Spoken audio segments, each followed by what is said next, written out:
Alright, what's up everybody? Back with another edition of Everyday Hoops. Hope you guys having a good one. Today we're doing another episode of the Look In series, and this one is on the Golden State Warriors after losing in 6 to the Lakers in the second round. And a lot of big questions in this offseason. A lot of moving parts that potentially could be happening. A lot going on for this Warriors team. If you missed any of the other look-in episodes, you can go back, playlist on my channel. You can watch all of them. Did one on the Knicks earlier today. Doing this one. Did one on the Suns. I'm going to be doing one on the Sixers. It'll be out tomorrow. And yeah, thank you guys for the views on the videos and the shorts recently. Really appreciate it. If you like the content, consider subscribing, like, turn on notifications, do all stuff like that. I'd really appreciate it. It really helps out a lot. And I don't want to waste any more of your time, so let's get right into it. The Warriors this year. Reigning champions. Last year, made an incredible run to the finals, defeated the Boston Celtics in 6 games, and won an NBA championship. And then this season, of course, the expectations are high. I mean, you just won a championship. The Warriors are a dynasty. They've won 4 of the last, 8 championships. So, I mean, obviously, big expectations for a lot of different players. This year, they went for more of a different approach, trying to develop the youth while still having the core guys of Steph, Clay, Draymond, paying Jordan Poole, by having guys like Kuminga, Moody, maybe Wiseman come up and take those minutes and learn how to be a good rotational player for the championship team. That was the plan coming into this season. And even before the season started, we had a lot of drama when the video came out of Draymond punching Jordan Poole in practice. And that was the start of the season for the Warriors. Just trying to learn to deal with that. Maybe a bit of a chemistry bump right there between Draymond and Jordan Poole. They start the year off not so great. They had a pretty bad start to the year. And then they start coming back, and then Steph Curry was injured a lot this year. We're going to talk about him a little bit more. And some of the young players that they wanted to kind of step up and be in the rotation weren't really getting a lot of the minutes or weren't really stepping up as big as they thought. Jordan Poole has some good and some bad moments. James Wiseman eventually got traded at the trade deadline for Gary Payton II because it just wasn't working out there. And they're on the road. They were horrible. They won 11. I think they won 11-30 on the road this season, and kind of somehow got into the 6th seed in the West, even though they're around the play-in for most of the season. Got to the 6th seed, went against a young up-and-coming Sacramento team in the first round, beat them in 7. It took Steph Curry to put up 50 in a game 7 for them to win. And then they come against the Lakers. They lose the first game at home after Jordan Poole's shot that he missed. They win game 2. They lose both games in LA. And they eventually lose the series. And now they're at home. Their first, Steve Kerr and this Warriors dynasty, their first loss against a Western Conference team in a playoff series. They were 19-0 in the West before this series where they lose. And now they're 19-1. Their first series ever in this, of course, Steve Kerr, Steph, Clay, Draymond era where they didn't win a road game in a series. And now a lot of questions for this Warriors team coming into an offseason. This is a huge offseason for the Warriors. We're going to start with the individual players. First of all, Steph Curry. The only thing was he had a lot of injuries. He only played in 56 games this year. He had a shoulder injury. I think he had a leg injury. He had a couple different injuries this year. But he still played amazing. He averaged 29 points, 6 rebounds, 6 assists. He shot 49% from the field, 42% from 3. Really good regular season. And then the playoffs, he was spectacular. That first round, that game 7 against the Kings was spectacular. And then against the Lakers, really he was kind of the only consistent piece of the team that really stepped up and showed out. And he had a really good playoff run. Steph's going to be Steph. We all know this, no matter what or who. Steph's going to Steph. So, yeah, just appreciating his greatness and what he's done for this Warrior team. There's not too much more to say about Steph, but now we're getting to other players, starting with Klay Thompson. Klay played 69 games this year, his first full season back after the injuries last year. He came back near half the year. 69 games this season. He averaged just under 22 points per game with 4 rebounds, 2 assists. Shot 43% from the field, 41% from 3. He had a very tough start to the year, about the first month and a half, I want to say. He was really struggling to find his shot. Didn't look like the same old Klay. But then as the season went on and progressed, he got more and more like Klay Thompson. I think, was it January, February, where he had an insane month. He had a 50-point game, I think, around there. Like, he really stepped up, became really good. In the playoffs, though, kind of a different story, especially in that Lakers series, where he had a very good game two. He put up 30 in game two at home, and then for the rest of the playoff series, very tough. And then going out in game six, where he's notable for having big game sixes, 8 points, and I think he shot 3 for 18 in that game. And now there's some questions about his future in Golden State.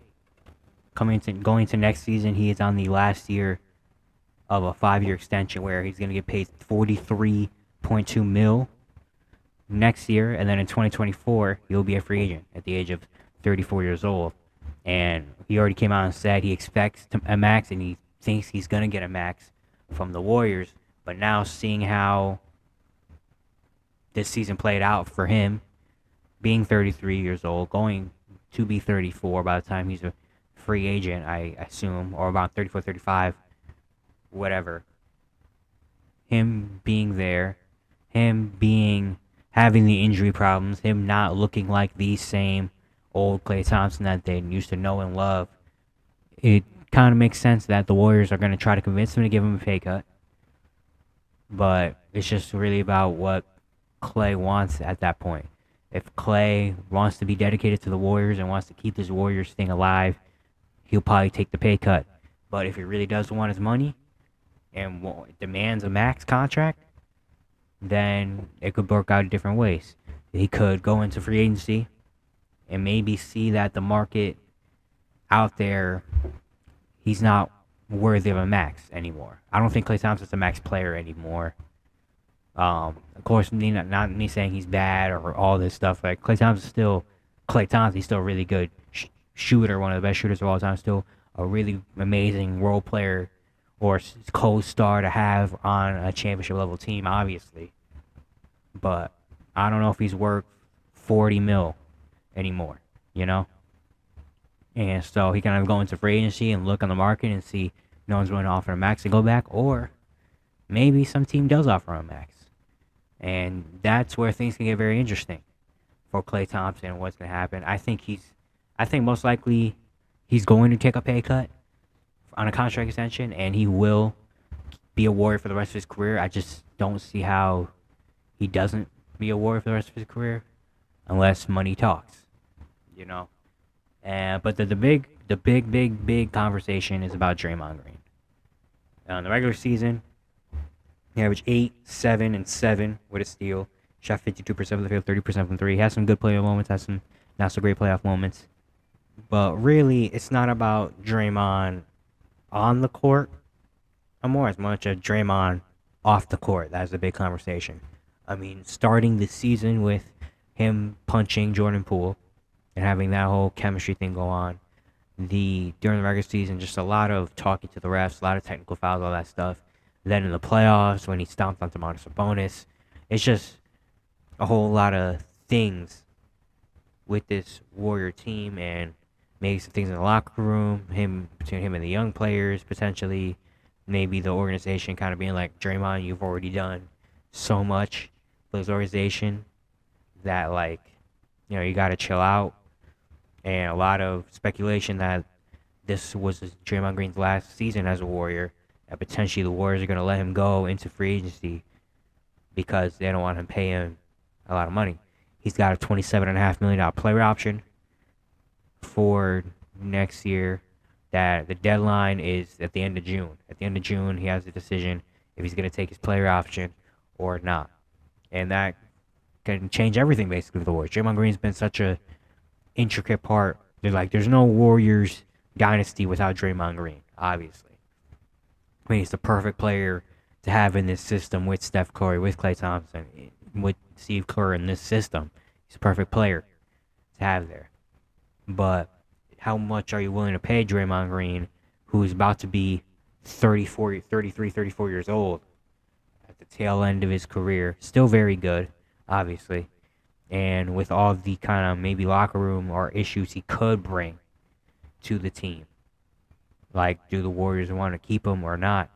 And I'm very torn on if I think the Warriors will keep him or not, because I can see a world where both things happen. Realistically, I can see a world where the Warriors are like, nah, Draymond, we want to keep this around, and Draymond, you're gonna be back. We're gonna sign you, give you some money. We're good. But I can also see a world where Draymond declines his option, wants money, and the Warriors are like, you know what? I don't even think it's worth it anymore to give Draymond the amount of money. I can see it going both ways. I think Draymond wants to be in Golden State. I really think he does, and I think they probably will find a way to kind of resolve this where he stays in Golden State. But it's still, I mean, it's still a big possibility that he might not be a Warrior anymore. Now, what team can use him? Probably a lot of playoff teams. I mean, absolutely a lot of playoff teams will be interested in Draymond, and very interested to see what happens in the offseason for him. And then some more players I want to talk about. Andrew Wiggins is really good. He only played in 37 games this season, though. But, I mean, Andrew Wiggins is kind of should be a staple there for a little while. Guys like Dante DiVincenzo, Kevon Looney was insane during the playoff run. Shout out to those guys. But it's the young players are the big questions of this team. Starting with Jordan Poole. Because Jordan Poole is such a very interesting case. He had his coming out party last year, became the pool party, coming out pool party, and he was amazing. He was a huge piece in the Warriors winning championship. He was getting buckets, hitting shots, making plays, and looked amazing. And then the Warriors pay him a large lump sum of money. He got a 4-year contract extension that could be worth up to $140 million. Right now it's 128. So Jordan Poole, the contract sets in this season. So this year he's going to get paid 27.4. Next year he's going to get paid 29.6.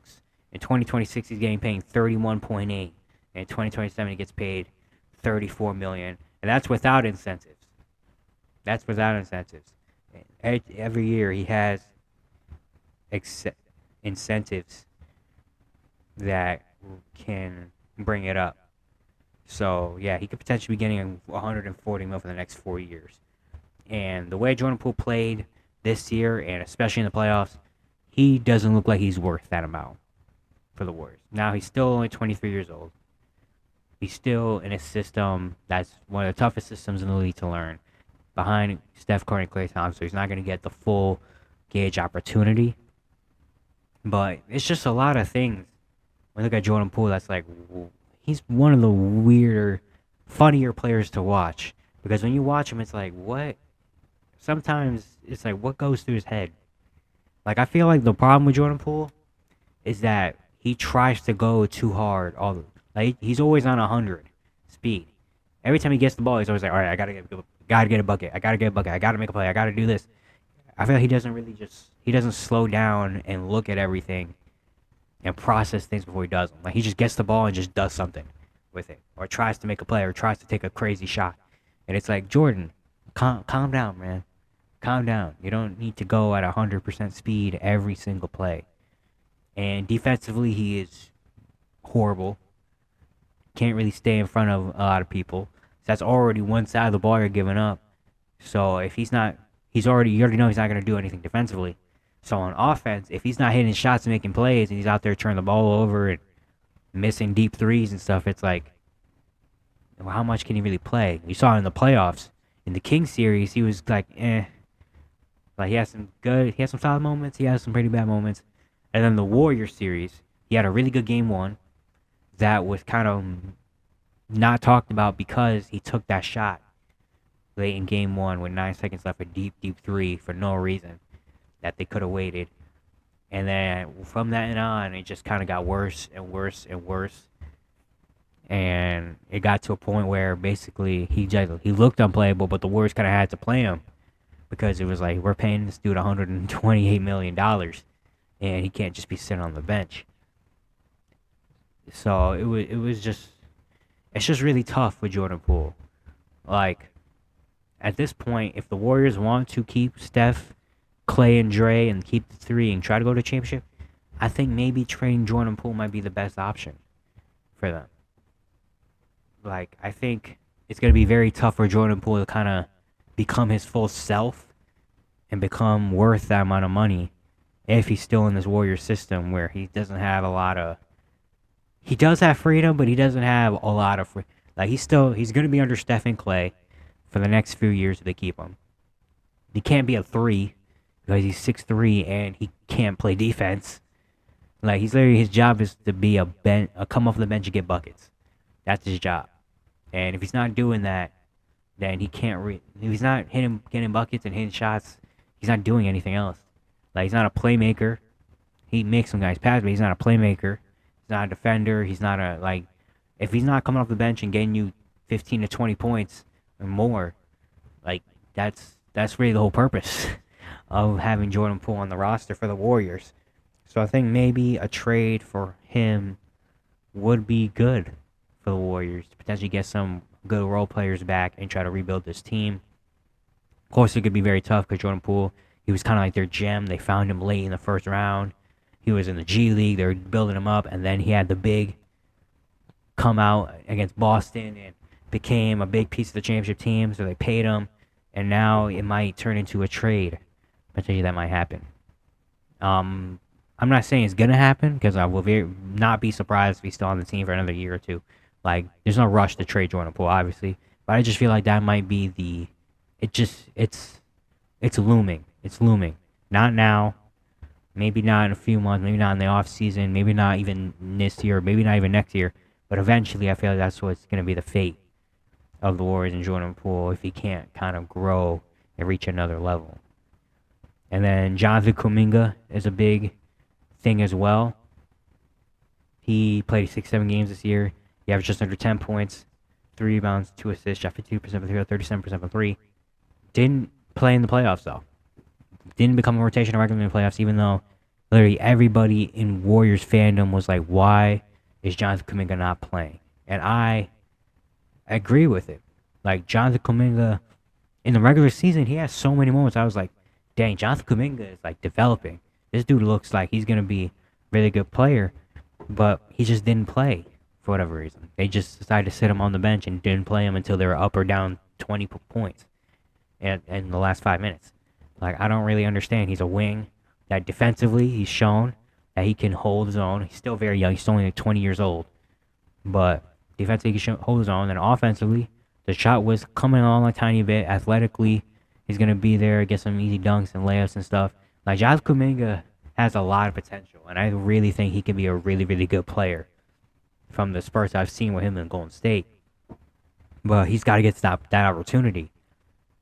He's got to get the opportunity, and now they said him and the Warriors are going to talk in the next few days about him because he wants a bigger role. He thinks he should be playing on the team, and he wants a bigger role with the Warriors, and that potentially could lead to another trade of a Warriors young piece, which would suck for the Warriors because they've got all these nice young pieces. But if they're not going to play them and they're not going to try to develop them, like, what's the point? Like, I understand if they're like second-round picks, then it's like, all right, cool, you're a second-round pick on a championship team. But these guys were like, Jonathan Kuminga was the 7th overall pick in the draft. Like, you're not a 7th overall pick and you get drafted to be like on a championship team, to be a bench. Like, Jonathan Kuminga has so much potential. It's just it's just a tough spot because the Warriors are trying to do the thing where they still have a championship team, but they also have young players and they're trying to not rebuild, but try to develop the young players that are also trying to win a championship. And it just doesn't work like that. Like, it's very, very rare to see that actually be successful and work out, where you could still have these young players that are developing, but you can also win championship. Like, of course, last year they had kind of the same roster, but they had the Otto Porters, the Nemanja Bjelica, Gary Payne when he was fully healthy. They had those guys where Kuminga and Moody didn't really play that much. They played a little bit, but they kind of learned from the vets. And then this year they're supposed to take over those positions and roles. But it's very tough to ask a 21-year-old player to come in and be a contributing member off the bench to a championship team. Like, that doesn't really happen that much. And not even just be a piece, be an actual, like, key piece. Like, Jordan Poole is supposed to be, like, the 6th man. Kuminga and Moody were supposed to come in and make big impact plays off the bench, and it's just like it doesn't really work like that. That doesn't really happen, you know. So the Warriors have a lot of decisions to make, and even about Bob Myers. Bob Myers doesn't know if he's going to be back with the Warriors next year. So that's another piece. That's another layer in the offseason that the Warriors have to worry about if he's going to come back or not, and that changes things. So it's just the Warriors have so many questions in the offseason. They have a lot of things to work out, and I